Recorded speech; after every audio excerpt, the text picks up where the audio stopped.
This is the second time your company is taking part in PDAC. Tell us. Thank you, Arthur. It's a pleasure to see you always. Indeed, it's our second trip to Toronto, where we're hosting our own booth. As we know, PDAC is one of the largest mining conferences in the world, and of course, NGMK, being one of the largest gold producers globally, has to have a place here. And let me tell you a couple of words about NGMK, or Navoi Gold, as we call it in this part of the world. We are number 4 gold producer globally. Our annual production will exceed 3 million ounces per year very soon, probably next year. And we're also a low-cost producer. We have one of the lowest TCC per ounce in the world. Currently, it's $684 per ounce, which is very good. And we also have quite significant resource base. Our current resource estimate stands at about 150 million ounces of gold, which is huge by all standards. And we have mine life of over 40 years. You know, many companies here, large companies, they're very proud to have 15, 20 years of mine life. In our case, it's significantly more than that. So it's a very big company with lots of potential. And last year, for example, local paper, Northern Miner, published an article about us, and it was titled "The Largest Gold Mining Company You Never Heard About."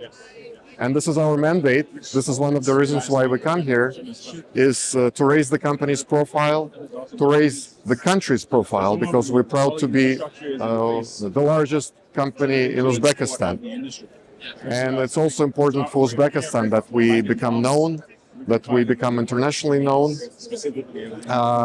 And we already participate in international financial markets.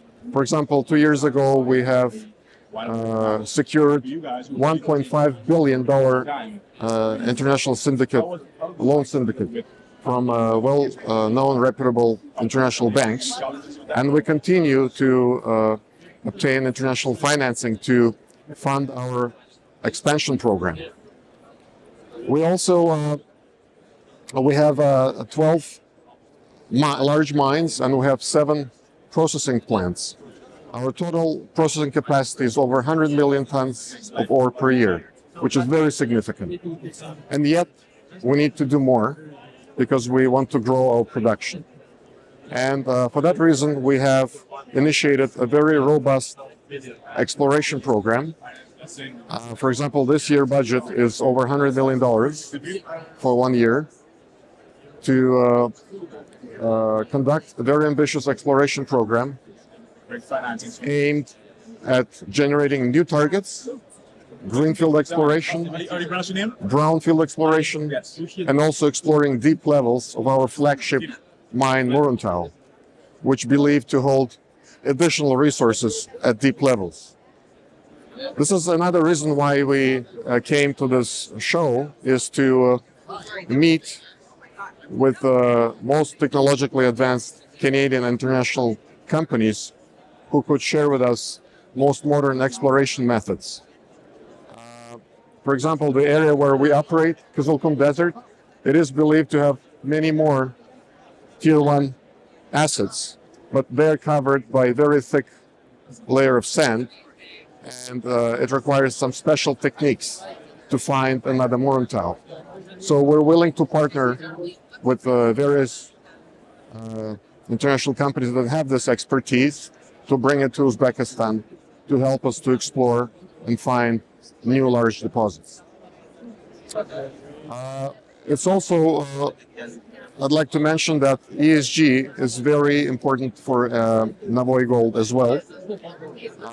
We operate in a very arid area, so water is quite important, and we invest lots of money and effort today in new technologies to ensure rational use of water. And we plan to reduce our water consumption by 20% by 2030. That's our objective. We also very keen about transitioning to renewable energy. For example, we have started building solar plants.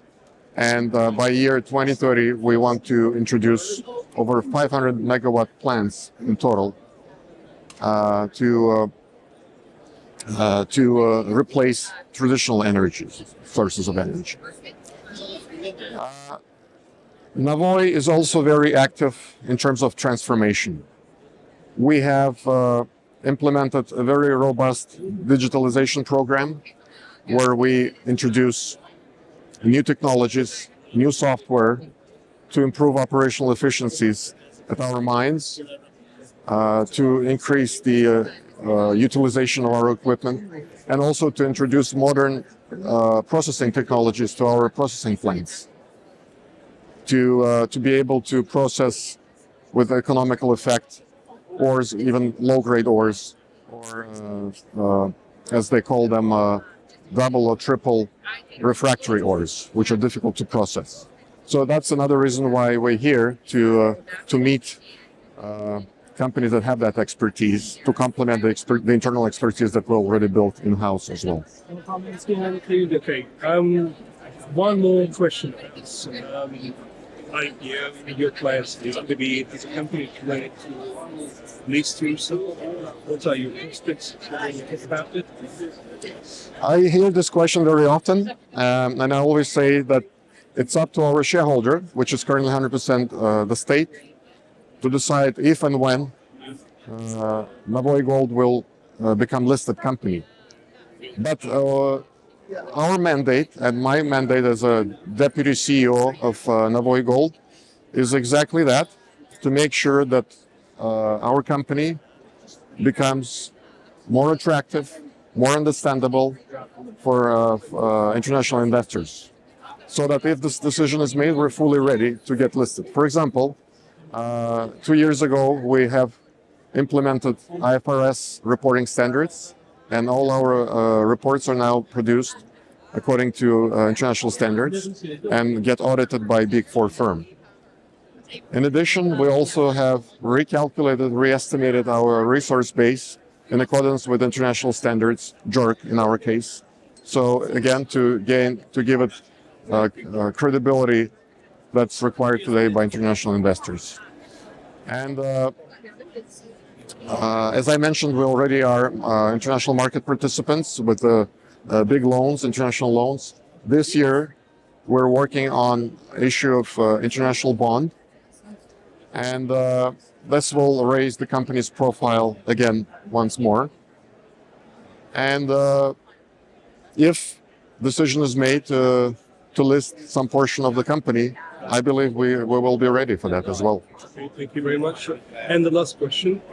It's about the growth and growth potential for the Uzbekistan economy, and what are the implications for the state plans to grow economy by 2030, and what are the targets from your company's perspective? Of course, Navoi Gold is a big player in the Uzbekistan economy. We contribute over 8% of the country's GDP. We are the largest taxpayer. We are the largest employer in the country. And of course, we feel the responsibility to contribute to the growth of Uzbek economy. And this is another reason why we have very robust growth plans to grow our production and also to grow our resource base by year 2030. To meet these ambitious plans, we developed our growth strategy, which involves organic growth, continuing exploring for more resources in the area where we operate, but we're also considering teaming up with other companies and perhaps looking for more resources outside of the area we operate, and maybe even outside of Uzbekistan, to become a truly international company. I believe that's also an important thing to consider if we want to maintain significant growth.